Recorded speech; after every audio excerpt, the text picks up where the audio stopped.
And welcome to my YouTube channel. इस video में आप लोग पढ़ेंगे जानेंगे स्विट्जरलैंड का संविधान। इससे पहले ब्रिटेन का संविधान और संयुक्त राज्य अमेरिका का संविधान मैंने करवा दिया है। और ये स्विट्जरलैंड का संविधान जो है, इसमें टोटल आप 8 चैप्टर यदि पढ़ लेते हैं, समझ लेते हैं, आप लोगों को अच्छे से क्लियरली समझ में आ जाएगा स्विट्जरलैंड का संविधान क्या है, इसके मौलिक अधिकार, इसकी संघीय व्यवस्था, संघीय संसद, संघीय सरकार, स्विस न्यायपालिका, संघीय सर्वोच्च न्यायालय और अन्य न्यायिक सत्ताएं। स्विट्जरलैंड में प्रत्यक्ष लोकतंत्र जो है उसकी क्या भूमिका है, ये सारी चीज़ें आपको पता चल जाएंगे। और स्विट्जरलैंड के राजनीतिक दल, ठीक है, तो एक एक करके सारे चैप्टर मैं आपको करवा दूंगी। फर्स्ट चैप्टर से स्टार्ट करते हैं, संविधान का विकास और इसकी विशेषताएं। स्विट्जरलैंड का संविधान जो है उसका विकास किस तरह से हुआ और उसकी क्या क्या विशेषताएं हैं, constitutional development and it's characteristics. Switzerland का जो संविधान है उसका विकास और इसकी विशेषताएं। स्विट्जरलैंड अशांति के समुद्र में शांति का द्वीप है, ये कथन है जॉन ब्राउन मैसन के, ठीक है। किसने कहा है ये? जॉन ब्राउन मैसन ने। स्विस संवैधानिक व्यवस्था के अध्ययन का क्या महत्व है? Importance of the study of Swiss constitutional system, यानी स्विस का स्विट्जरलैंड का जो संवैधानिक व्यवस्था है उसके अध्ययन का, उसके स्टडी करने का क्या महत्व या इम्पोर्टेंस है, ठीक है। लगभग 50 लाख जनसंख्या और 16,000 वर्ग मील भूमि का देश स्विट्जरलैंड विश्व के सबसे छोटे स्वतंत्र राज्यों में से एक है, लेकिन अपनी विशिष्ट राजनीतिक संस्थाओं के कारण स्विस संविधान और शासन व्यवस्था के अध्ययन का निश्चित रूप से बहुत अधिक महत्व है।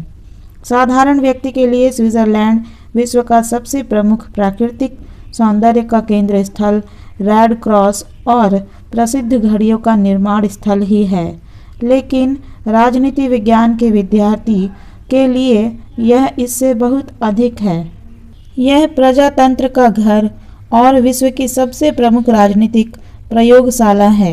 स्विट्जरलैंड की राजधानी बर्न है। संघीय सरकार के मुख्य कार्यालय यहीं पर स्थित है। स्विट्जरलैंड के संवैधानिक महत्व का अध्ययन इन रूपों में किया जा सकता है। विश्व का सर्वाधिक प्राचीन गणतंत्र, oldest Republic of the world.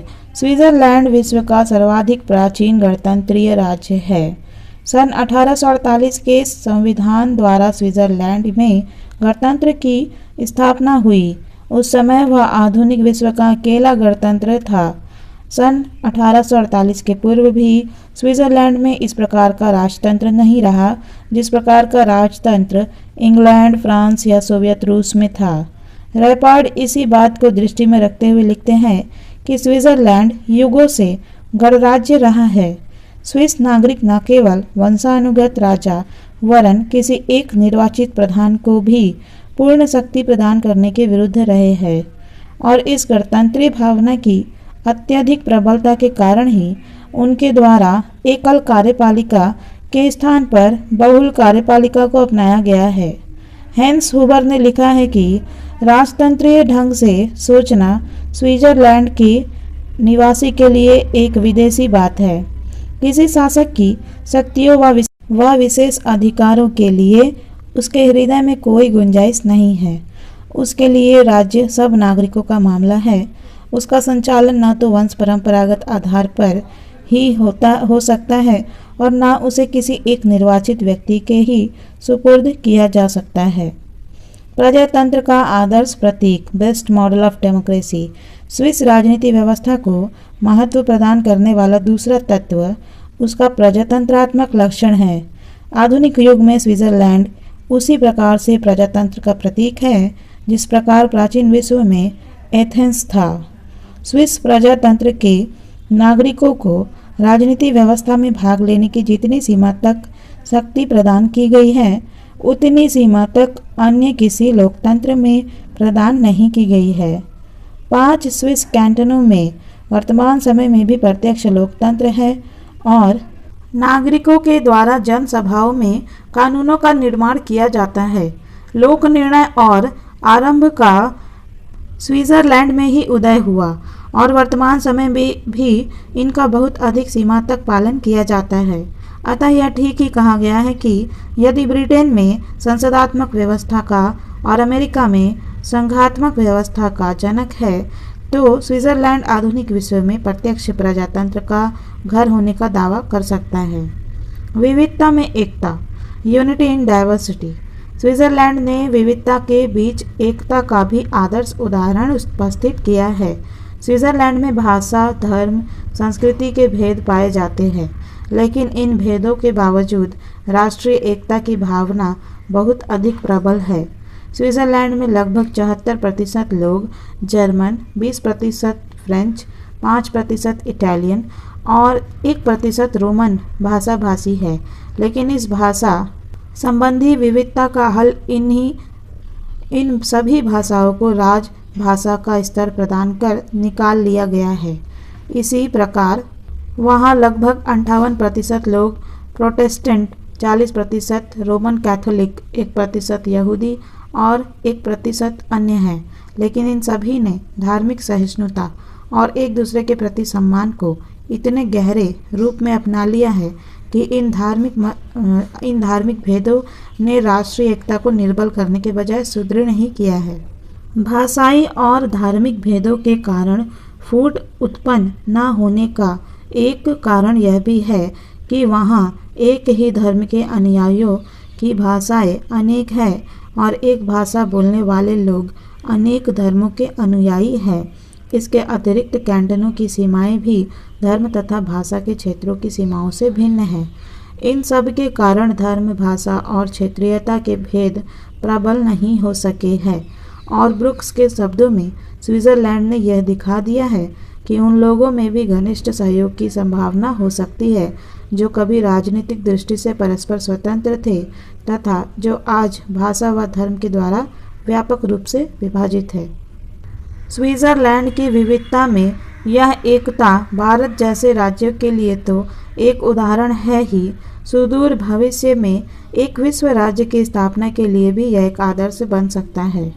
John brown मैसन ने इस संबंध में लिखा है कि भाषा तथा धर्म संबंधी स्पष्ट विविधता के होते हुए जिस कोटि की राष्ट्रीय एकता स्विट्जरलैंड में पाई जाती है, उसने अंतर्राष्ट्रीय मामलों के अनेक अध्ययनकर्ताओं का ध्यान आकर्षित किया है। उन्हें उससे यह प्रमाणित होने की आशा दिखाई देती है कि उन राष्ट्रों में भी उच्च कोटि का सहयोग संभव है जिनमें संस्कृति संबंधी व्यापक भिन्नता पाई जाती हो तथा जिनमें स्वतंत्रता की शक्तिशाली परंपरा चली आई हो। स्थायी तटस्थता, परमानेंट न्यूट्रलिटी, अंतर्राष्ट्रीय राजनीति की दृष्टि से भी स्विट्जरलैंड की राजनीतिक व्यवस्था का अध्ययन महत्वपूर्ण है। वर्तमान समय में जबकि विश्व के विभिन्न राज्य एक दूसरे का विरोध करने में संलग्न हैं, स्विट्जरलैंड ने स्थायी तटस्थता को अपनाकर अशांति के समुद्र में बसने वाले सुखी द्वीप की स्थिति प्राप्त कर ली है। सर्वप्रथम 1815 की वियना कांग्रेस द्वारा स्विट्जरलैंड की स्थायी तटस्थता को मान्यता प्रदान की गई। 1919 की वर्साय संधि और उसके बाद के अन्य अंतर्राष्ट्रीय सम्मेलनों में स्विट्जरलैंड ने सदा इस बात पर बल दिया कि स्विट्जरलैंड को स्थायी रूप से एक तटस्थ राज्य घोषित किया जाए और सभी राज्यों ने स्विट्जरलैंड की इस स्थिति को स्वीकार किया। प्रथम महायुद्ध और द्वितीय महायुद्ध में स्विट्जरलैंड ने युद्धतर दोनों पक्षों के साथ समान संबंध बनाए रखे और हिटलर तथा मुसोलिनी ने भी उसकी तटस्थता को बना रहने दिया। अपनी इसी तटस्थता की नीति के कारण ही स्विट्जरलैंड ने 2001 ईस्वी तक संयुक्त राष्ट्र संघ की सदस्यता भी प्राप्त नहीं की, क्योंकि संघ की सदस्यता सदस्य राज्यों को आक्रमणकारी राज्य का विरोध करने का दायित्व सौंपती है। सितंबर 2002 ईस्वी में ही स्विट्जरलैंड ने संघ की सदस्यता प्राप्त की है। इस संबंध में हमारे द्वारा भारत की तटस्थता और स्विट्जरलैंड की तटस्थता में अंतर कर लिया जाना चाहिए। भारतीय तटस्थता का तात्पर्य शीत युद्ध के दो पक्षों में तटस्थता से है। इसे सही अर्थों में असंलग्नता की नीति, पॉलिसी ऑफ नॉन अलाइनमेंट कहा जाना चाहिए।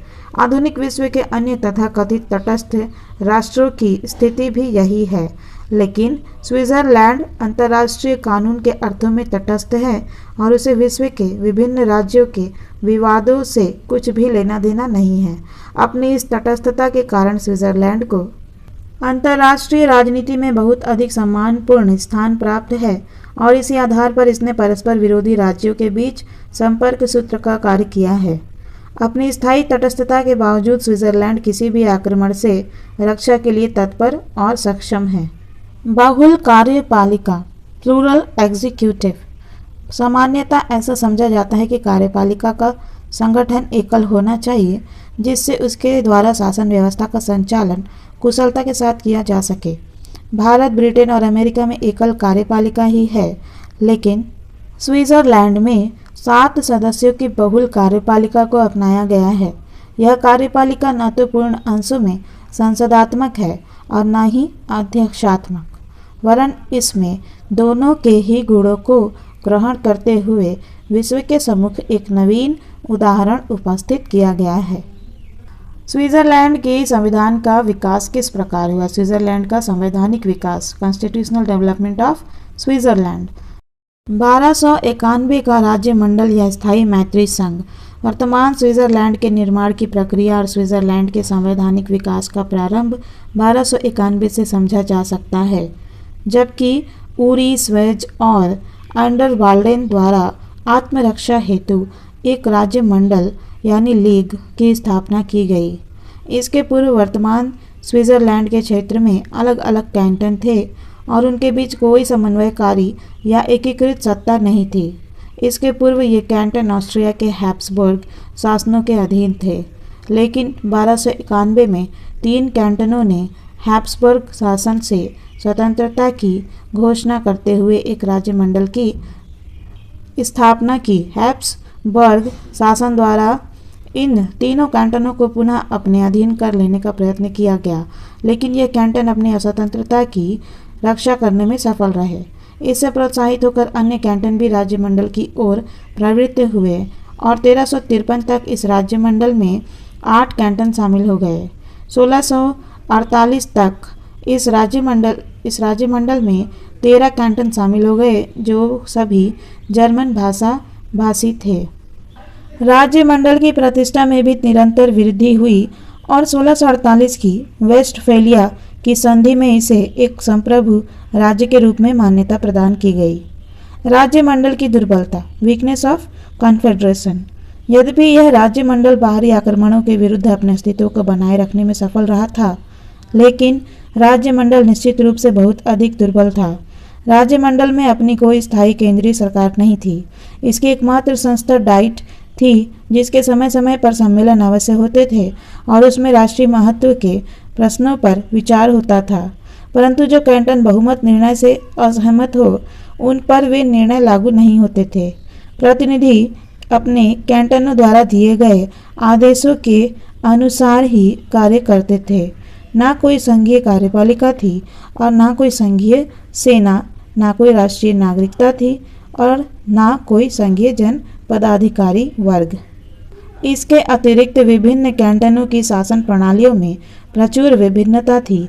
6 कैंटनों में प्रत्यक्ष प्रजातंत्र था, 3 कैंटनों में सीमित मताधिकार के साथ प्रतिनिधियात्मक प्रजातंत्र और शेष 4 कैंटन कुलीन तंत्रात्मक थे। धार्मिक मतभेदों के कारण 1712 में दूसरा गृहयुद्ध छिड़ गया, जिसने स्विस राज्य मंडल को बड़ा दुर्बल कर दिया। इसलिए अनेक इतिहासकारों का तो यहाँ तक मत है कि इस समय स्विस राज्य मंडल नाम की कोई वस्तु थी ही नहीं। ब्रुक्स का कहना है कि इस समय स्विट्जरलैंड का केंद्रीय शासन राज्य मंडल के विधान, आर्टिकल्स ऑफ कॉन्फेडरेशन के अंतर्गत संचालित संयुक्त राज्य अमेरिका के केंद्रीय शासन से भी अधिक शक्तिहीन था। हेल्वेटिक गणराज्य की स्थापना, एस्टैब्लिशमेंट ऑफ हेल्वेटिक रिपब्लिक 1798 to 1815। इस स्थिति में क्रांतिकारी फ्रांसीसी सेनाओं ने स्विट्जरलैंड पर आक्रमण कर राज्य मंडल की निर्बलता को नितांत स्पष्ट कर दिया। विजय के पश्चात फ्रांसीसी क्रांतिकारियों ने पुराने राज्य मंडल के स्थान पर नवीन गणतंत्र की स्थापना की और इसे हेल्वेटिक गणराज्य का नाम दिया। यह नवीन गणतंत्र जो थे वास्तव में फ्रांस का एक संरक्षित राज्य था और पेरिस में एक नवीन संविधान बनाकर इस पर लाद दिया गया था। इस नवीन संविधान और उसके अंतर्गत स्थापित की गई व्यवस्था के सबसे प्रमुख लक्षण एकात्मकता, केंद्रीय सत्ता और सुदृढ़ नौकरशाही थे।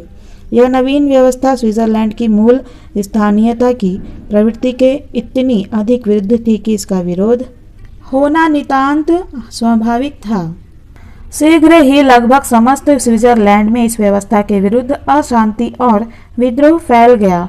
स्विट्जरलैंड में पुनः शांति और व्यवस्था स्थापित करने के उद्देश्य से नेपोलियन ने हस्तक्षेप किया और स्विट्जरलैंड के 60 प्रतिनिधियों को पेरिस बुलाकर इन्हें फ्रांसीसी परामर्शदाताओं की सहायता से स्विट्जरलैंड के लिए एक नवीन संविधान रचने का कार्य सौंपा गया। सन 1803 में नेपोलियन ने प्रसिद्ध एक्ट ऑफ मीडिएशन की घोषणा की, जिसने हेल्वेटिक गणतंत्र का अंत कर नवीन संविधान को क्रियान्वित कर दिया। इस नवीन संविधान के आधार पर बहुत कुछ अंशों में राज्यमंडल की व्यवस्था को पुनर्जीवित कर दिया गया और कैंटनों को पर्याप्त सीमा तक स्वायत्तता प्रदान कर दी गई। वियना कांग्रेस और नवीन संविधान 1815 से 1848। 1813 में नेपोलियन की पराजय के बाद यूरोप के संयुक्त राज्यों ने 1814 में स्विस डायट को एक नया संविधान बनाने के लिए विवश किया। इस नवीन व्यवस्था को पैक्ट ऑफ पेरिस कहा जाता है और 1815 की वियना कांग्रेस ने इस नवनिर्मित संविधान को स्वीकार कर लिया।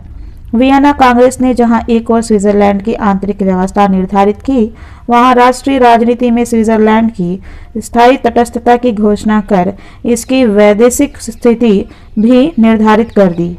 वियना कांग्रेस का यह निश्चित रूप से सर्वाधिक महत्वपूर्ण कार्य था जिसे वर्तमान समय तक मान्यता प्राप्त है। इसी समय स्विस राज्य संघ की सदस्य संख्या 22 हो गई और यह जर्मन, फ्रेंच तथा इटालियन 3 भाषाओं से संबंधित लोगों का बहुभाषाई राज्य हो गया। पेरिस पैक्ट को इस दृष्टि से प्रतिक्रियावादी कहा जाता है कि इसने स्थानीय स्वायत्तता को अत्यधिक महत्व दिया और संघीय शक्ति को दुर्बल कर दिया। संघर्ष और केंद्रवादी शक्तियों की विजय, struggle and conquest of centralising forces. 1815 में नवीन व्यवस्था लागू किए जाने के बाद से ही कैंटनों के मध्य संवैधानिक और धार्मिक मतभेद और उनके परिणाम स्वरूप संघर्ष प्रारंभ हो गया। इस संघर्ष के 2 पक्ष थे, एक पक्ष सुधारवादी प्रोटेस्टेंट और दूसरा पक्ष प्रतिक्रियावादी कैथोलिक कैंटनों का सुधारवादी पक्ष, जिसे रेडिकल्स का नाम दिया गया। यह अधिक एकात्मकता और केंद्रीकरण का समर्थक था, लेकिन प्रतिक्रियावादी पक्ष, जिसे फेडरलिस्ट नाम दिया गया, कैंटनों के लिए अधिक स्वायत्तता चाहता था। 1847 में यह संघर्ष अपने चरम उत्कर्ष पर पहुंच गया, जबकि 7 कैथोलिक कैंटनों ने राज्य मंडल से पृथक होकर अपने लिए पृथक संघ सुंदरबंड की स्थापना का प्रयत्न किया। 19 दिन 10 से 29 नवंबर 1847 के इस गृह युद्ध में राज्य संघ की सेनाओं ने कैथोलिक कैंटनों की सेनाओं को पराजित कर दिया और केंद्रवादी पक्ष की विजय हुई। सन 1848 का संविधान, कॉन्स्टिट्यूशन ऑफ 1848, युद्ध की समाप्ति पर संघीय डाइट ने यह अनुभव किया कि केंद्रीय सरकार पर्याप्त शक्तिशाली होने चाहिए, जिससे वह बाहरी आक्रमणों का सामना तथा आंतरिक क्षेत्र में शांति और व्यवस्था बनाए रखने का कार्य सफलतापूर्वक कर सके। अतः तदनुसार शासन प्रणाली में परिवर्तन करने के लिए फरवरी 1848 में 14 सदस्यों के एक आयोग की नियुक्ति की गई। लगभग 50 दिन 11 फरवरी से 8 अप्रैल 1848 के परिश्रम से इस आयोग ने संविधान का एक प्रारूप तैयार किया, जिस पर 5 अगस्त से 2 सितंबर तक विभिन्न कैंटनों में लोक निर्णय लिया गया। लोक निर्णय में जनता द्वारा भारी बहुमत से स्वीकार किए जाने और 22 में से 15.5 कैंटनों द्वारा इसे स्वीकार कर लिए जाने पर नया संविधान 12 सितंबर 1848 को लागू कर दिया गया। रैपार्ड के शब्दों में इस संविधान ने लगभग 5.5 सदी से चले आ रहे कैंटनों के संघ को एक राज्य के रूप में परिणत कर दिया। सन 1874 का पूर्ण संवैधानिक संशोधन, कंप्लीट कॉन्स्टिट्यूशनल रिवीजन ऑफ 1874, सन 1848 में निर्मित संविधान के अंतर्गत संविधान के पूर्ण संशोधन और आंशिक संशोधन की व्यवस्था की गई। इस व्यवस्था के अंतर्गत अब तक संविधान में 57 संशोधन किए जा चुके हैं, लेकिन इसमें पूर्ण संशोधन 1874 में किया गया और इसी का सर्वाधिक महत्व है। वर्तमान स्विस शासन प्रणाली का मूल आधार 1848 में निर्मित और 1874 में संशोधित किया गया संविधान ही है। सन 1874 के इस पूर्ण संशोधन रिवीजन के आधार पर 4 दिशाओं में परिवर्तन किए गए। पहला, शासन शक्ति के अधिकांश का केंद्रीकरण। दूसरा, प्रत्यक्ष प्रजातंत्रवाद की दिशा में प्रगति। तीसरा, आर्थिक तथा सामाजिक क्षेत्र में अधिक राजकीय हस्तक्षेप। और चौथा, धार्मिक महंतों की शक्ति पर प्रहार तथा समाप्ति। संविधान के इस पूर्ण संशोधन में 1848 के संविधान की 14 धाराएं बिल्कुल रद्द कर दी गई। 40 संशोधित हुई तो 21 नई धाराएं अपनाई गई। यह संशोधित संविधान 19 अप्रैल 1874 को जनता तथा राज्यों के बहुमत द्वारा स्वीकार कर लिया गया। यह संशोधित संविधान 11 मई 1874 से प्रभावी हुआ। पूर्ण संशोधन का एक महत्वपूर्ण कार्य संघीय सरकार की समस्त सेना पर नागरिक सत्ता का पूर्ण आधिपत्य स्थापित करना था। 1874 के उपरांत संवैधानिक विकास कॉन्स्टिट्यूशनल डेवलपमेंट आफ्टर 1874। 1874 से लेकर अब तक संविधान में अनेक संशोधन हो चुके हैं। संशोधन के परिणाम स्वरूप संघीय सरकार की शक्तियों का और केंद्रीकरण हुआ है और इन संशोधनों ने जीवन के आर्थिक तथा सामाजिक क्षेत्रों में शासन को और अधिक उत्तरदायित्व सौंपे हैं। इसके साथ ही कानून निर्माण में लोक निर्णय को अपनाकर लोगों को कानून निर्माण में पहले से अधिक भूमिका और शक्ति प्रदान की गई है। 1935 में एक आंदोलन के माध्यम से मांग की गई कि स्विट्जरलैंड के संविधान में पुनः पूर्ण संशोधन होना चाहिए।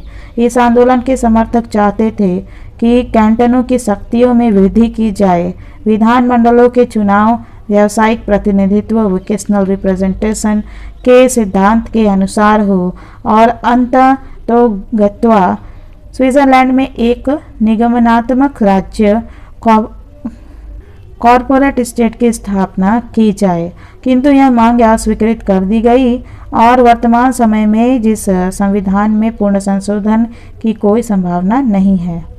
1998 में निर्मित और 1999 में लागू किया गया संविधान स्विट्जरलैंड की समस्त शासन व्यवस्था का संचालन 1848 में निर्मित और 1874 में पूर्ण संवैधानिक संशोधन के आधार पर संशोधित संविधान के आधार पर किया जा रहा था। लेकिन इन 150 या लगभग 125 वर्षों में परिस्थितियां बहुत अधिक परिवर्तित हो गई थी। अतः लगभग 50 वर्षों से संविधान के अनेक प्रावधानों पर पुनर्विचार की आवश्यकता समझी जा रही थी। 20वीं सदी के अंतिम दशक के प्रारंभ में इस बात को भी समझ लिया गया कि 1848 में निर्मित संविधान के पूर्ण या आंशिक संशोधन से कार्यसिद्धि नहीं होगी तथा अब तो एक नया संविधान ही निर्मित करना होगा। अंततोगत्वा 1997 के अंतिम दिनों में एक संवैधानिक सम्मेलन आयोजित किया गया। संवैधानिक सम्मेलन ने कुछ महीनों तक व्यापक विचार विमर्श के आधार पर देश के लिए एक नया संविधान तैयार किया। संघीय शासन ने 18 दिसंबर 1998 को इस नवीन संविधान को स्वीकार करने का अधिदेश डिक्री जारी किया और 18 अप्रैल 1999 से स्विट्जरलैंड में यह नया संविधान लागू हुआ। आज स्विट्जरलैंड की समस्त शासन व्यवस्था 1998 में निर्मित और अप्रैल 1999 में लागू किए गए इस संविधान के आधार पर संचालित हो रही है। हर संविधान की कुछ विशेषताएं होती है, कुछ आलोचनाएं होती है। इसी तरह से भी संविधान की भी कुछ विशेषताएं हैं। Slide features of the Swiss constitution. Swiss संविधान की विशेषताएं इस प्रकार है। स्विट्जरलैंड विश्व की सबसे प्रमुख राजनीतिक प्रयोगशाला है और उसका संविधान निश्चित रूप से बहुत अधिक मौलिक तथा विलक्षण है। संविधान के इन विशेषताओं ने ही इस छोटे से देश की संवैधानिक व्यवस्था के अध्ययन को बहुत अधिक महत्वपूर्ण बना दिया है और समस्त विश्व में राजनीतिक अध्ययन के प्रति रुचि रखने वाले व्यक्ति इसका अध्ययन बहुत अधिक गंभीरता के साथ करते हैं। स्विस संविधान की प्रमुख विशेषताओं का अध्ययन इन रूपों में किया जा सकता है। चलिए जानते हैं कि स्विस संविधान की विशेषताएं क्या क्या है। पहली विशेषता स्विस संविधान की यह है कि यह जो संविधान है निर्मित, लिखित और अपेक्षाकृत व्यापक संविधान है। Enacted, written and comparatively comprehensive constitution. Switzerland का संविधान भारत, फ्रांस, अमेरिका आदि देशों के संविधानों की भांति एक निर्मित और लिखित संविधान है। 1848 में निर्मित संविधान जो स्विट्जरलैंड में 1998 तक लागू था, एक निर्मित, लिखित और व्यापक संविधान था और अब 1998 में निर्मित तथा 1999 में लागू किया गया संविधान यानी वर्तमान संविधान जो है भी एक निर्मित, लिखित या व्यापक संविधान है। 1998 में निर्मित संविधान तो पूर्व के संविधान की तुलना में भी अधिक व्यापक है। 1848 में निर्मित और 1874 ईस्वी में पूर्ण संशोधित संविधान में 123 धाराएं और 3 अध्याय थे। वर्तमान संविधान जो है उसमें 195 धाराएं और 4 अध्याय हैं। स्विस संविधान के इस अपेक्षाकृत बड़े आकार के 2 कारण हैं। पहला कारण है इसमें अनेक ऐसे विषयों का उल्लेख किया गया है जिनका वास्तव में कोई संवैधानिक महत्व नहीं है। उदाहरण के लिए मछली मारने, शिकार खेलने, जुआ खेलने आदि विषयों का भी संविधान में उल्लेख किया गया है। और दूसरा, इसमें संघीय सरकार के अधिकारों तथा संघीय व कैंटनों की सरकारों के बीच विधायी तथा प्रशासकीय अधिकार क्षेत्र के विभाजन का वर्णन अत्यधिक विस्तार से किया गया है। इस स्थिति को यह सोचकर अपनाया गया है कि स्विट्जरलैंड उन संवैधानिक विवादों से लगभग मुक्त रहे जिनके कारण संयुक्त राज्य अमेरिका में न्यायपालिका इतनी शक्तिशाली हो गई है। स्विस संविधान जो है यह एक कठोर संविधान है, रिजिड कॉन्स्टिट्यूशन। स्विस संविधान एक कठोर संविधान है, अर्थात उसमें संशोधन करने के लिए सामान्य कानून के निर्माण की प्रक्रिया से भिन्न एक प्रक्रिया को अपनाना होता है। संघात्मक शासन व्यवस्था को अपनाए जाने के कारण संविधान का कठोर होना आवश्यक भी था। व्यवहार के अंतर्गत यद्यपि संशोधन की प्रक्रिया भारत की व्यवस्था से अधिक जटिल है, परंतु अमेरिका की तुलना में निश्चित रूप से कम कठोर है। इस स्थिति का एक कारण यह भी है कि स्विस व्यक्ति अपने व्यवहार में पर्याप्त लचीले हैं तथा वे आवश्यकता अनुसार संविधान में संशोधन करने में संकोच नहीं करते। प्राचीनतम गणराज्य, ओल्डेस्ट रिपब्लिक। स्विट्जरलैंड का गणराज्य विश्व का सबसे पुराना है और 1870 तक सान मेरिनो तथा हंसा टाउन जैसे 2 कम महत्वपूर्ण राज्यों के अतिरिक्त स्विट्जरलैंड ही यूरोप का एकमात्र गणराज्य था।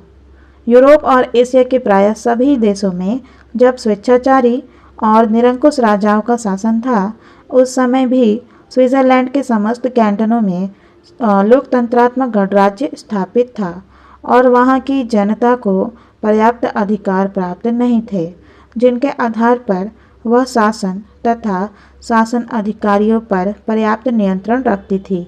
वहाँ किसी भी समय राजतंत्र नहीं रहा। रेपार्ड का कहना है कि स्विट्जरलैंड युगों से गणतंत्र रहा है। प्रत्यक्ष लोकतंत्र और उसके साधन, direct democracy and it's instruments. Swiss संविधान के द्वारा लोकतंत्रात्मक शासन व्यवस्था को सर्वाधिक श्रेष्ठ रूप में अपनाया गया है। वर्तमान समय में विश्व के अन्य राज्यों में जब प्रत्यक्ष लोकतंत्रात्मक शासन व्यवस्था को अव्यावहारिक मानकर छोड़ दिया गया है, तब भी स्विट्जरलैंड के एक पूर्ण कैंटन ग्लेरस और 4 अर्ध कैंटनों ओबवाल्डेन, निडवाल्डेन, इनर अपेंजेल और आउटर अपेंजेल में प्रत्यक्ष लोकतंत्रात्मक शासन व्यवस्था विद्यमान है और इन कैंटनों में मतदाताओं की सभाओं लैंड्सजिमाइंड द्वारा कानून निर्माण का कार्य किया जाता है। इसके अतिरिक्त स्विट्जरलैंड में संघीय स्तर और कैंटनों के स्तर पर लोक निर्णय और आरंभ की प्रत्यक्ष लोकतंत्रात्मक पद्धतियों को सफलता के साथ अपनाया गया है। इस प्रकार स्विट्जरलैंड को लोकतंत्र का सर्वश्रेष्ठ उदाहरण कहा जा सकता है। ब्राइस का कथन है कि वर्तमान लोकतंत्रीय राज्यों में जो वास्तविक लोकतंत्र है, अध्ययन की दृष्टि से स्विट्जरलैंड का दावा सबसे बड़ा है। यह सबसे पुराना लोकतंत्र है क्योंकि इसमें वे समुदाय हैं जिनमें लोकप्रिय शासन उस समय से चला आ रहा है जब संसार के किसी भी अन्य भाग में लोकतंत्र का नाम ही नहीं था। इसने लोकतंत्रीय सिद्धांतों का विकास किया है और यूरोप के किसी अन्य राज्य की अपेक्षा उन्हें अधिक दृढ़ता से लागू किया है। जूर्चर के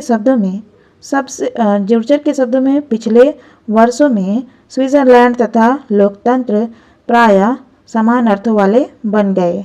1970 तक स्विस लोकतंत्र की एक विलक्षण बात यह थी कि महिलाओं को मताधिकार से वंचित रखा गया था, लेकिन 8 फरवरी 1971 से महिलाओं को मताधिकार दे दिया गया और अब 18 वर्ष की आयु प्राप्त प्रत्येक स्त्री पुरुष को यह अधिकार प्राप्त है। संघात्मक शासन व्यवस्था, फेडरल सिस्टम ऑफ गवर्नमेंट। यद्यपि संविधान में स्विट्जरलैंड को एक राज्य मंडल कॉन्फेडरेशन कहा गया है, किंतु वास्तव में स्विट्जरलैंड एक राज्य मंडल न होकर संघ राज्य यानी फेडरेशन ही है। स्विस संविधान में संघात्मक शासन के सभी प्रमुख लक्षणों, लिखित और कठोर संविधान द्वारा केंद्र और इकाइयों में शक्तियों का विभाजन, संघीय न्यायपालिका, राज्यों की नागरिकता और संघीय व्यवस्थापिका के द्वितीय सदन में सभी इकाइयों को समान प्रतिनिधित्व की व्यवस्था की गई है। स्विस संघ में 20 पूर्ण कैंटन तथा 6 अर्ध कैंटन, इस प्रकार 23 कैंटन या राज्य है। पूर्ण कैंटन और अर्ध कैंटन में 2 बातों की दृष्टि से भेद किया गया है। प्रथम, जहां प्रत्येक पूर्ण कैंटन को संघीय संसद के द्वितीय सदन सीनेट में 2 प्रतिनिधि भेजने का अधिकार है, वहां अर्ध कैंटन को 1 प्रतिनिधि भेजने का अधिकार है। दूसरा भेद यह है कि संवैधानिक संशोधन के समय जहां पूर्ण कैंटन का मत 1 गिना जाता है, वहां अर्ध कैंटन का मत आधा गिना जाता है। संविधान के द्वारा केंद्र और कैंटनों की सरकारों में शक्तियों का विभाजन अमेरिकी पद्धति के आधार पर किया गया है। संविधान में परिसंघ की शक्तियों का वर्णन कर दिया गया है और शेष शक्तियाँ कैंटनों की सरकारों को दे दी गई है। कैंटनों को अपना अलग संविधान बनाने का अधिकार है, परंतु उनका संविधान स्विस संविधान के अनुरूप ही होना चाहिए और प्रत्येक कैंटन के लिए गणतंत्रीय शासन प्रणाली को अपनाना आवश्यक है। यद्यपि संघीय न्यायपालिका को संघीय क्षेत्र में न्यायिक पुनर्विलोकन का अधिकार प्राप्त नहीं है, लेकिन अन्य सभी लक्षणों के विद्यमान होने के कारण इसे एक संघ राज्य कहा जा सकता है। स्विट्जरलैंड का संविधान जो है वह उदारवादी दर्शन पर आधारित संविधान है।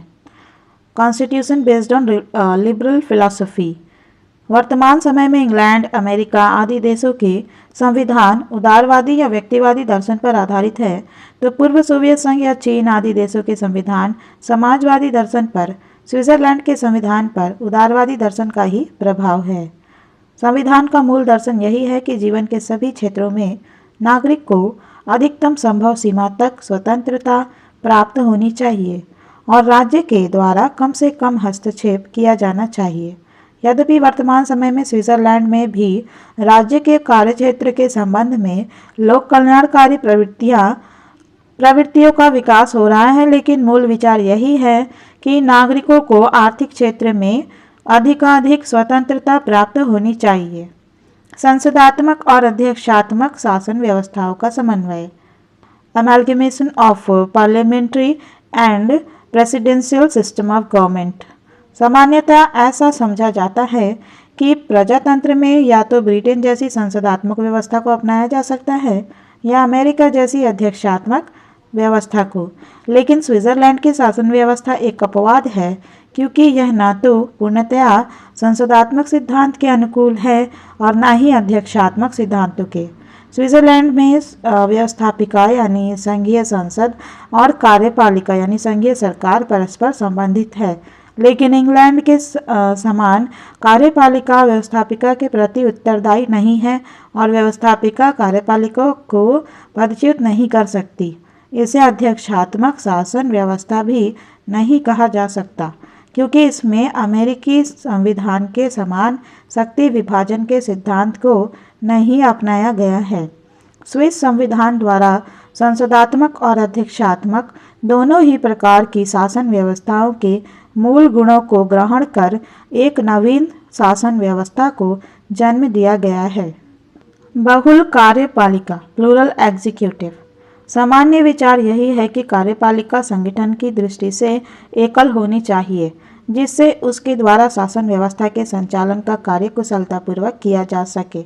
किंतु स्विट्जरलैंड में कार्यपालिका शक्ति 7 सदस्यों की एक संघीय सरकार फेडरल गवर्नमेंट को प्रदान की गई है और संघीय सरकार यानी फेडरल गवर्नमेंट जो है इन 7 सदस्यों की शक्तियाँ बिल्कुल समान है। इसी आधार पर इसे बहुल कार्यपालिका प्लूरल एग्जीक्यूटिव कहा जाता है और स्विट्जरलैंड में यह बहुल कार्यपालिका सफलता के साथ कार्य कर रही है। इस प्रकार की बहुल कार्यपालिका का एकमात्र अन्य उदाहरण पूर्व सोवियत संघ की प्रेसिडियम थी, लेकिन पूर्व सोवियत संघ और स्विट्जरलैंड की शासन व्यवस्था में आधारभूत अंतर है। बहुल कार्यपालिका इस बात की प्रतीक है कि स्विट्जरलैंड में प्रजातंत्रीय भावना बहुत गहरी उतरी हुई है। औपचारिक अधिकार पत्र तथा अत्यधिक व्यापक रूप से मूल अधिकारों की व्यवस्था formal bill of rights and fundamental rights in a very comprehensive form. Switzerland के नागरिकों को पूर्व के संविधान 1848 के संविधान से भी मूल अधिकार प्राप्त थे, किंतु 1848 के संविधान में औपचारिक अधिकार पत्र का अभाव था। लेकिन अप्रैल 1999 से लागू वर्तमान संविधान में न केवल एक अधिकार पत्र टाइटल 2 चैप्टर 1 है, वरन इस अधिकार पत्र में पहले की तुलना में और विश्व के अन्य किसी भी संविधान की तुलना में बहुत अधिक व्यापक रूप में मूल अधिकारों का वर्णन किया गया है। संविधान के अनुच्छेद 7 से लेकर 36 तक मूल अधिकारों का उल्लेख किया गया है। मूल अधिकारों से संबंधित प्रथम अनुच्छेद 7 में कहा गया है, मानवीय गरिमा का सम्मान किया जाएगा तथा रक्षा की जाएगी। यह मूल अधिकारों का उद्देश्य है तथा व्यवहार में नागरिक को वे सभी अधिकार नागरिक, सामाजिक, शैक्षणिक, आर्थिक और राजनीतिक दिए गए हैं जो व्यक्ति के लिए गौरव गरिमापूर्ण जीवन व्यतीत करने के लिए आवश्यक समझे जा सकते हैं। अनुच्छेद 35 में मूल अधिकारों की वास्तविक रूप में प्राप्ति के लिए कुछ व्यवस्थाएं की गई है तथा अनुच्छेद 36 में मूल अधिकारों की सीमाएं निर्धारित की गई है। संविधान में ही मूल अधिकारों की सीमाएं इस उद्देश्य से निर्धारित की गई है कि मूल अधिकार शासन के मनमाने हस्तक्षेप से मुक्त रहे तथा मुकदमेबाजी की स्थितियां कम से कम पैदा हो। धर्मनिरपेक्ष राज्य सेक्युलर स्टेट। स्विस संविधान के द्वारा एक धर्मनिरपेक्ष राज्य की स्थापना की गई है। संविधान के विभिन्न अनुच्छेदों सर्वाधिक प्रमुख रूप से अनुच्छेद 15 से धर्मनिरपेक्षता का यह स्वरूप पूर्णतया स्पष्ट हो जाता है। अनुच्छेद 15 सभी नागरिकों को धर्म और दर्शन की स्वतंत्रता प्रदान करता है तथा इस अनुच्छेद में 4 धाराएं हैं। अनुच्छेद 15(1) के अनुसार सभी नागरिकों को धर्म और दर्शन की स्वतंत्रता की गारंटी दी जाती है। अनुच्छेद 15(2) के अनुसार सभी व्यक्तियों को अपने धर्म और दार्शनिक विश्वासों के चयन तथा अकेले या अन्य व्यक्तियों के साथ उनके पालन की स्वतंत्रता प्रदान करता है। अनुच्छेद 15(3) धार्मिक समुदाय की सदस्यता प्राप्त करने और धार्मिक उपदेशों यानी आचार व्यवहार के पालन की स्वतंत्रता प्रदान करता है और अनुच्छेद 15(4) के अनुसार किसी भी व्यक्ति पर धर्म विशेष को स्वीकार करने, किसी धार्मिक समुदाय की सदस्यता प्राप्त करने, किसी धार्मिक कार्य में सम्मिलित होने या धार्मिक उपदेशों का पालन करने के लिए दबाव नहीं डाला जा सकता। संविधान धर्म के आधार पर एक नागरिक और दूसरे नागरिक के बीच किसी भी प्रकार के भेदभाव का निषेध करता है। पूर्व संविधान के अनुच्छेद 51 में जीसस धर्म ईसाई धर्म की एक शाखा या रोमन कैथोलिक चर्च और उससे संबंधित संस्थाओं पर प्रतिबंध लगा दिया गया था। यह स्थिति निश्चित रूप से धर्मनिरपेक्षता के प्रतिकूल थी। वर्तमान संविधान जो है इसमें ऐसी किसी भी बात का उल्लेख नहीं किया गया है। संघीय क्षेत्र में न्यायिक पुनर्विलोकन का अभाव। Options of judicial review in federal sphere.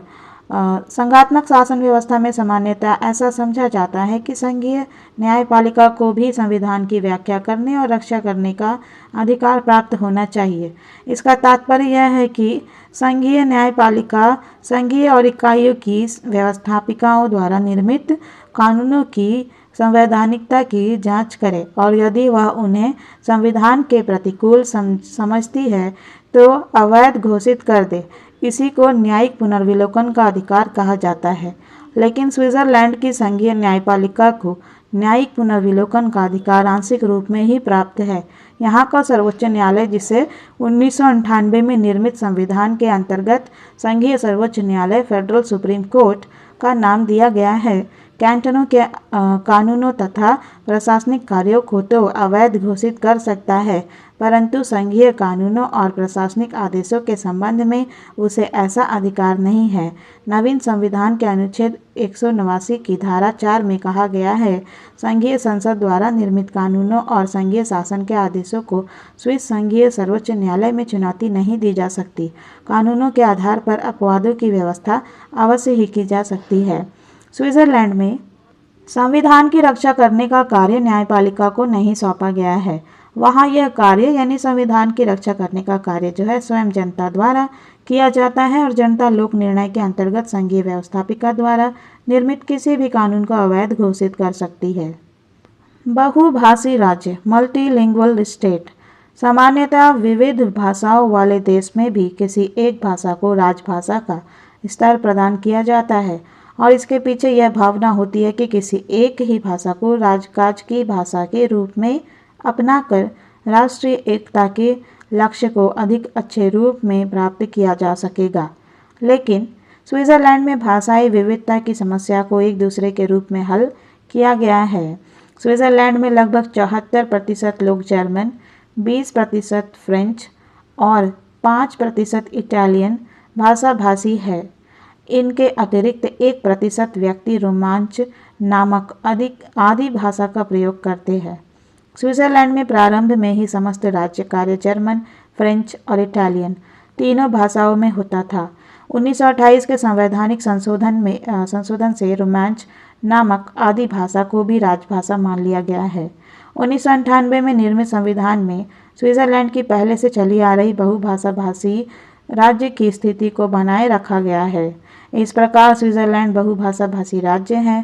Bharat की तुलना में 1% जनसंख्या वाले इस राज्य द्वारा 4 भाषाओं को राज्य कार्य की भाषा के रूप में अपनाना संविधान और शासन की विशेषता तो है ही, यह उनके व्यवहारिक दृष्टिकोण का भी प्रतीक है।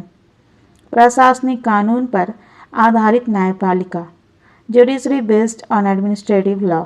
स्विट्जरलैंड में इंग्लैंड की विधि के शासन की व्यवस्था को नहीं, बल्कि यूरोपीय महाद्वीप के अन्य देशों की प्रशासकीय कानून की व्यवस्था को अपनाया गया है, जिसके अंतर्गत जनसाधारण तथा प्रशासनिक कर्मचारियों के लिए पृथक पृथक न्यायालय होते हैं।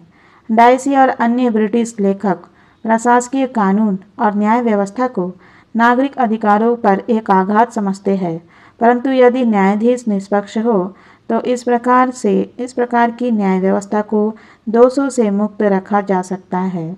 अनेक बार तो प्रशासनिक कानून और न्यायालयों की व्यवस्था नागरिक अधिकारों एवं स्वतंत्रताओं की और अधिक अच्छे प्रकार से रक्षा कर सकी है। वस्तुतः स्विट्जरलैंड उदारवादी आदर्शों और लोकतांत्रिक व्यवस्था का श्रेष्ठतम प्रतीक है। स्विट्जरलैंड का जो संविधान है उसमें संशोधन की प्रक्रिया, amendment procedure of the constitution. Swiss संविधान कठोर है। इसमें न केवल साधारण कानून निर्माण की प्रक्रिया से परिवर्तन नहीं किया जा सकता, बल्कि ऐसी व्यवस्था की गई है कि इसमें कैंटनों और स्विस संघ की जनता की सहमति के बिना भी परिवर्तन नहीं किया जा सकता। स्विस संविधान में 2 प्रकार के संशोधन किए जा सकते हैं, पूर्ण संशोधन और आंशिक संशोधन, और इन दोनों प्रकार के संशोधन की प्रक्रिया में कुछ अंतर है। संशोधन प्रक्रिया के 2 चरण हैं। प्रथम, संशोधन प्रस्ताव की प्रस्तावना या उसका आरंभ, और द्वितीय, संशोधन का पुष्टिकरण। ये दोनों चरण जो है इस प्रकार है। संविधान में संशोधन की प्रक्रिया का उल्लेख संविधान के अनुच्छेद 192 से 195 में किया गया है। इसके साथ ही संविधान संशोधन के प्रसंग में लोक निर्णय का प्रावधान है तथा संशोधन प्रस्ताव का प्रारंभ जनता की पहल पर आरंभ के आधार पर भी किया जा सकता है। लोक निर्णय या जनमत संग्रह, रिफरेंडम और आरंभक इनिशिएटिव को संविधान संशोधन के प्रसंग में किस प्रकार अपनाया जाए, इसका उल्लेख अनुच्छेद 138 से 142 में किया गया है। इस प्रकार अनुच्छेद 138 से 142 भी संविधान संशोधन की प्रक्रिया से संबंधित है। संविधान के पूर्ण संशोधन का प्रारंभ, initiation of the total revision of the constitution. पूर्ण संशोधन का तात्पर्य संविधान की पूरी व्यवस्था पर पुनर्विचार से है। इससे संबंधित व्यवस्था संविधान के पूर्ण संशोधन अनुच्छेद 193 में की गई है। संविधान में पूर्ण संशोधन का प्रस्ताव 1 लाख स्विस मतदाताओं द्वारा अथवा संघीय संसद के किसी एक सदन द्वारा या संघीय शासन के आदेश से किया जा सकता है। यह प्रस्ताव 2 परिस्थितियों में लोक निर्णय के लिए प्रस्तुत किया जाता है। प्रथम, यदि प्रस्ताव संघीय संसद के किसी एक सदन या संघीय शासन द्वारा प्रस्तावित किया गया है और उसके संबंध में दोनों सदनों में मतभेद है। द्वितीय, यदि संशोधन का प्रस्ताव 1 लाख मतदाताओं द्वारा प्रस्तावित किया गया है तो इसे जनता के सम्मुख स्वीकृति के लिए प्रस्तुत किया जाएगा।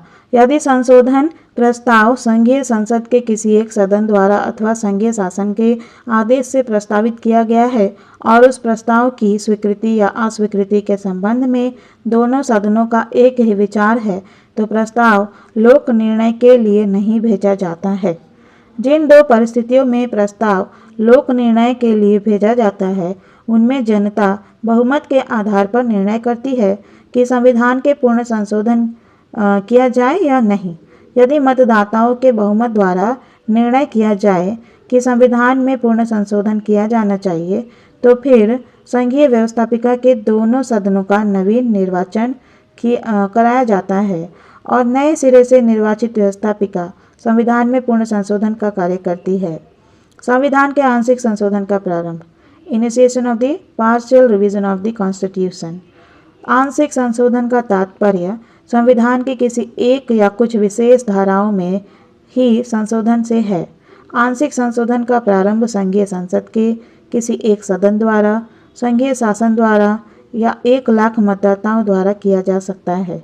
यदि यह प्रस्ताव संघीय संसद के एक सदन द्वारा या संघीय शासन द्वारा प्रस्तावित किया गया है तो इस संघीय संसद के दोनों सदनों में मतभेद है तो इस प्रस्ताव को लोक निर्णय के लिए प्रस्तुत किया जाता है।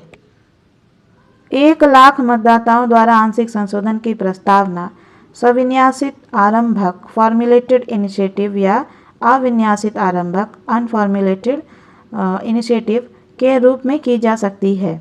सविन्यासित आरंभक का तात्पर्य है कि जनता संविधान से संबंधित संशोधन का प्रस्ताव स्वयं तैयार कर संघीय संसद के सम्मुख प्रस्तुत करे। अविन्यासित आरंभक जो है इसका तात्पर्य है कि जनता एक विशेष प्रकार के संवैधानिक संशोधन के विषय में अपनी इच्छा व्यक्त कर दे और संबंधित विधेयक तैयार करने का कार्य संघीय संसद पर छोड़ दे। अनुच्छेद 139 में प्रावधान किया गया है कि यदि कोई आरंभक देश की एकता का या अंतर्राष्ट्रीय कानून के अनिवार्य नियमों का सम्मान नहीं करता तो संघीय संसद इस आरंभक को संपूर्ण अंशों में या कुछ अंशों में अवैध घोषित कर देगी। यदि जनता द्वारा सविन्यासित आरंभक के रूप में प्रस्ताव संघीय संसद के पास भेजा जाता है तो संघीय संसद इसे लोक निर्णय के लिए जनता के सम्मुख और कैंटनों के सम्मुख प्रस्तुत करेगी। संघीय संसद अपनी ओर से इसकी स्वीकृति या अस्वीकृति के लिए सिफारिश कर सकती है। यदि संघीय संसद इसकी अस्वीकृति के लिए सिफारिश करती है तो वह अपनी ओर से वैकल्पिक प्रस्ताव काउंटर ड्राफ्ट तैयार कर सकती है। जनता और कैंटन एक साथ दोनों प्रस्तावों मूल आरंभक और वैकल्पिक प्रस्ताव पर मतदान करेंगी यदि मतदाताओं का बहुमत और कैंटनों का बहुमत इन दोनों में से किसी एक प्रस्ताव को स्वीकार कर लेता है तो उस प्रस्ताव को स्वीकृत समझा जाएगा। लेकिन यदि एक प्रस्ताव को जनता के बहुमत की स्वीकृति प्राप्त होती है और दूसरे को कैंटनों का बहुमत प्राप्त होता है, तब दोनों ही प्रारूपों को अस्वीकृत समझा जाएगा। जनता यानी 1 लाख मतदाता सामान्य सुझाव के रूप में संविधान में संशोधन का प्रस्ताव संघीय संसद को भेज सकती है। यदि संघीय संसद सामान्य सुझाव के रूप में प्रस्तुत प्रस्ताव को स्वीकार कर लेती है तो वह आंशिक संशोधन का प्रारूप तैयार कर जनता और कैंटनों के सम्मुख लोक निर्णय के लिए प्रस्तुत करती है।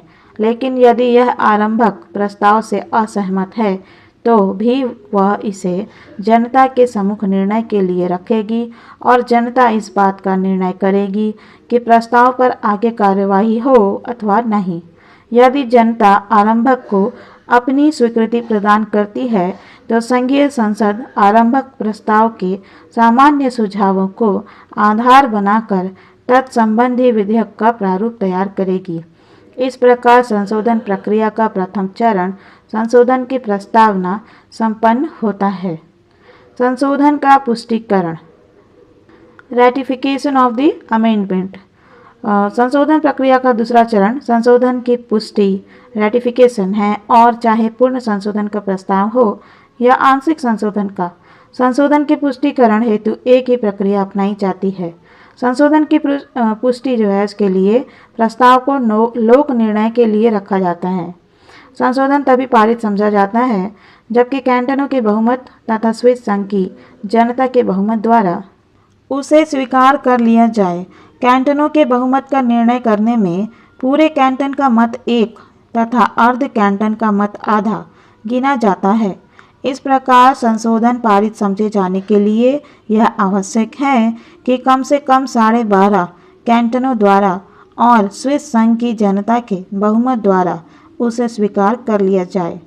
जनता के बहुमत और कैंटनों के बहुमत द्वारा स्वीकार कर लिए जाने पर संविधान में संबंधित संशोधन हो जाता है। संशोधन प्रक्रिया का मूल्यांकन, evaluation of the amending procedure. Swiss संविधान की संशोधन प्रक्रिया अन्य राज्यों की तुलना में अधिक जनतांत्रिक है क्योंकि इस संशोधन प्रक्रिया के दोनों ही चरणों यानी संशोधन की प्रस्तावना और संशोधन की पुष्टि में जनता को महत्वपूर्ण शक्ति प्रदान की गई है। इसके अतिरिक्त स्विट्जरलैंड में अमेरिका के समान न्यायिक पुनर्विलोकन की व्यवस्था नहीं है और इसलिए स्विस संविधान को गतिशीलता प्रदान करने का कार्य संवैधानिक संसद ने नहीं किया है। लेकिन इस संशोधन प्रक्रिया की कुछ कमियां हैं जिनमें से कुछ इस प्रकार है। यह संशोधन प्रक्रिया बहुत अधिक जटिल है। इसे समझने और व्यवहार में अपनाने दोनों ही दृष्टियों से यह बात कही जा सकती है।